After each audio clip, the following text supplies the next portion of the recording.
এই জায়গায় হচ্ছে লেখা আছে 15 টাকা, কিন্তু তারা হচ্ছে 20 টাকা।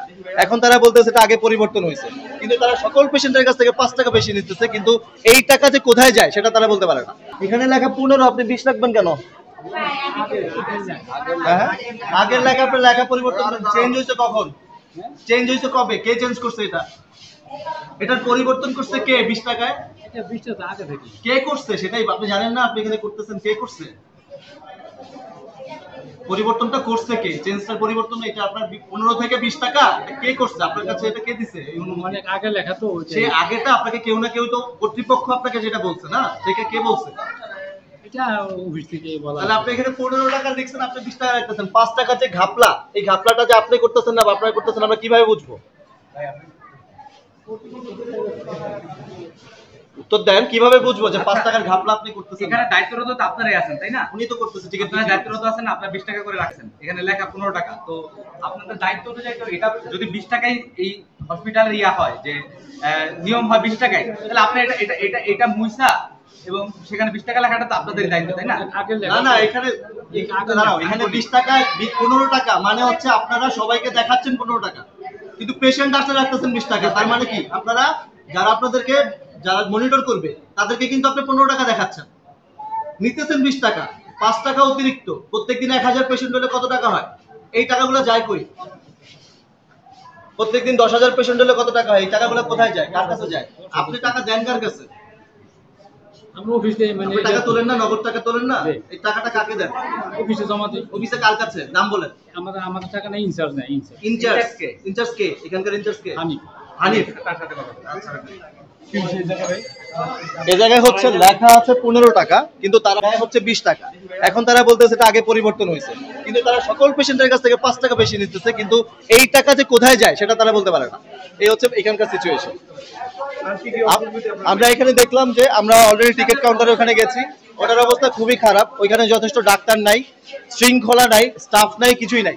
ওইগুলো আমরা অলরেডি দেখেছি, ওইগুলো নিয়ে আমরা অলরেডি কথাটা বলেছি। আমরা একটা রিপোর্ট তৈরি করবো, সেই রিপোর্টটা দিব। আর ইনচার্জ হানিফ, ওনার কাছে টাকাটা যায়, এখন আমরা ওনার সাথে কথা বলবো। ইনচার্জ হানিফ, আচ্ছা ওই জায়গার যে টাকাটা আমাদের এখানে যে ইনচার্জ হানিফ নাম, উনি কোন আছে? হ্যাঁ, উনি কোথায়? একটু হ্যাঁ ঢুকে দেন। বাইরে গেছে, ওনাকে একটু কন্টাক্ট করেন। তার সাথে কোনো লোকজন নাই, তারা নিয়ে করতে পারবে। তোমরা ইনচার্জ হানিফ ওনার সাথে দেখা করো, আমরা ওই রোগীটাকে ব্যবস্থা করি, যে রোগীটাকে কেউ দেখতে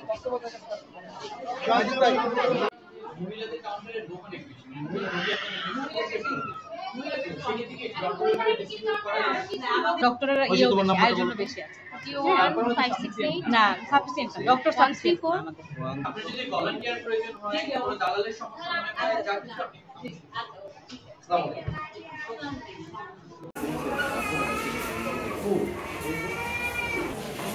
একটু পরে আমি ভিডিও দিলাম।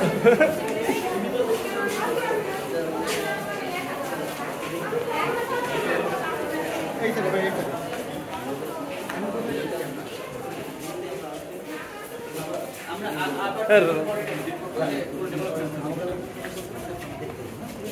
আজকে আমরা মোটামুটি হচ্ছে শুরু থেকে শেষ পর্যন্ত যত জায়গা ভিজিট করছি সব জায়গায় অনিয়ম পেয়েছি। এরকম না কোনো জায়গায় সুশৃঙ্খলভাবে চলছে, এরকম না। শুরুতে টিকিট কাউন্টারে বিশৃঙ্খলা চলছে, ওইখানে কোনো রকমের শৃঙ্খলা নাই। সরকারি কোনো স্টাফ যে নিয়ম করবে সেটা করতে পারছে না। ওইখানে যথেষ্ট পরিমাণে স্টাফ নাই, উপরে ফ্যান নাই। নবজাতক শিশুদেরকে নিয়ে যে মায়েরা দাঁড়ায় আছে তাদের উপরে ফ্যান নাই, এরকম সিচুয়েশন। লাইনের কোনো ব্যবস্থা নাই। হজও বড় সিচুয়েশন, মাত্র 2 জন টিকিট বিক্রি করে, আর টিকিট কিনে হচ্ছে 200-300 জন, এরকম সিচুয়েশন। ওইখানেই মানুষজন অর্ধেক অসুস্থ হয়ে যাচ্ছে।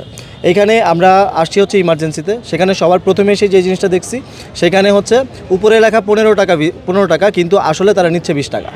এটা সবার কাছে জিজ্ঞাসা করছে, আমি নিজেই গিয়েছি যে তারা আসলে কত টাকা, তারা 20 টাকা চাচ্ছে। এইখানে অনেক বড় একটা ঘাপলা ছিল। পরে যখন জিজ্ঞাসা করছি তাদেরকে, তারা আমাদেরকে সদুত্তর দিতে পারে নাই। এখানে প্রবলেম। ভিতরে আমরা ডায়রিয়া ওয়ার্ডে গেছি, ডায়রিয়া ওয়ার্ড থাকবে সুন্দর, ডায়রিয়া ওয়ার্ডের মতো বিশ্রী অবস্থা মানে আর কোনো জায়গার নাই। ডায়রিয়া ওয়ার্ডের ওয়াশরুমে কোনো দরজাও নাই, এমন খারাপ অবস্থা। আমরা খাবারের ওয়ার্ডগুলো ভিজিট করছি, খাবারের ওয়ার্ডে যে খাবার হচ্ছে সেখানে অবলীলায় নোংরা এবং কি মাছি এসে ডায়রিয়া ওয়ার্ডের পাশে খাবারের ওয়ার্ড, যেখান থেকে ডায়রিয়া ওয়ার্ড থেকে মাছি এসে খাবারের মধ্যে বসতেছে।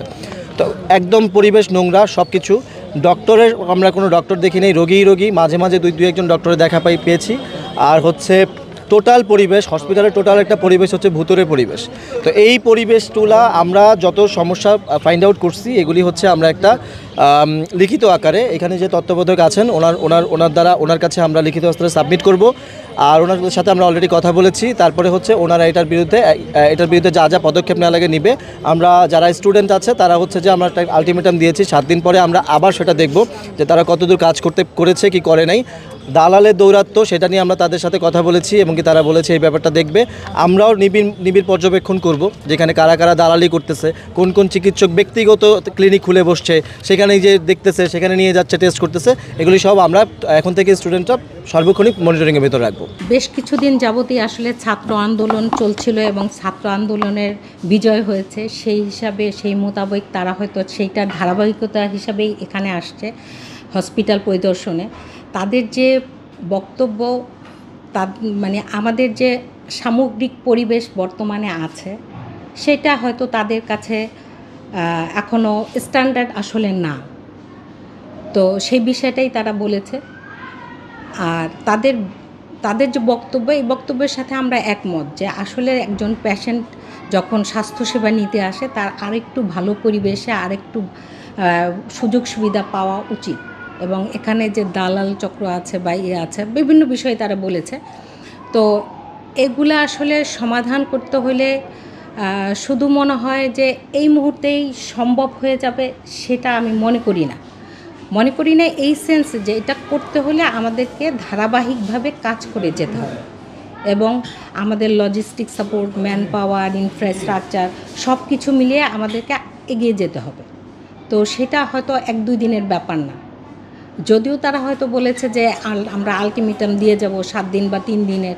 এখন 3 দিনের মধ্যেই যে সব কিছু উন্নতি করে ফেলা সম্ভব কি না সেটা আপনারাও ভালো করেই বুঝেন। আমাদের চেষ্টা থাকবে, তাদের এই চেষ্টাকে আমি সাধুবাদ জানাচ্ছি এবং তাদের এই চেষ্টাটাকে আমি ভালো মনে করতেছি যে আমাদের দেশ উন্নতি করতে হলে জনগণের সাথে এবং ছাত্রছাত্রীরা যেভাবে এইভাবে এগিয়ে আসছে তাদের সাথে জনগণও যদি একত্রিত হয়, আমরা যারা কর্মজীবী আছি, আপনারা যারা সাংবাদিক আছেন, সবাই মিলে যদি আমরা দেশটাকে উন্নতি করার চেষ্টা করি তাইলে শুধু সদর হসপিটাল কেন, যে কোনো সব হসপিটাল এবং দেশের সামগ্রিক সব কিছু উন্নতি হবে বলে আমি আশা করছি। দেশ বিদেশের সর্বশেষ সংবাদ সবার আগে জানতে ক্লিক করুন risingbeauty.com। প্রতি মুহূর্তের খবর অনলাইনে।